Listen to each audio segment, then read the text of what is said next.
The 10 Nations Prophecy. Are they emerging today? What if I told you the Bible predicted a coalition of 10 nations that will rise in the end times? And what if those nations are starting to form right now? Could we be seeing prophecy unfold before our very eyes? Stay with me, because by the end of this video, you'll see why this isn't just ancient history. It's happening today. The 10 Nations prophecy comes straight from the Bible, specifically from the books of Daniel and Revelation. Daniel 7 describes 10 horns on a terrifying beast, while Revelation 17:12 says, "The 10 horns you saw are 10 kings who have not yet received a kingdom, but who for 1 hour will receive authority as kings along with the beast." These 10 kings represent 10 nations or leaders who will rise to power in the end times.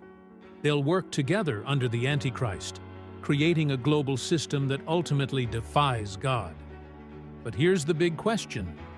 Are we already seeing signs of this prophecy being fulfilled? Let's dive into Daniel's vision.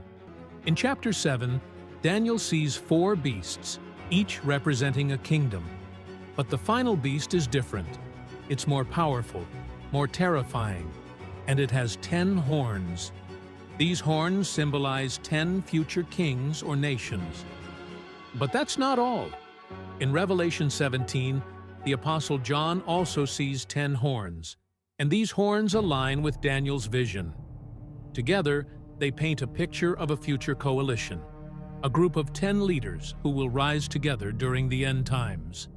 The question is, are these nations already forming alliances today? Let's take a closer look. Here's where it gets even more intriguing. Daniel saw a little horn rise among the 10, speaking boastfully and taking control. This little horn represents the Antichrist, who will use the 10 nations to establish his global rule. But here's the twist.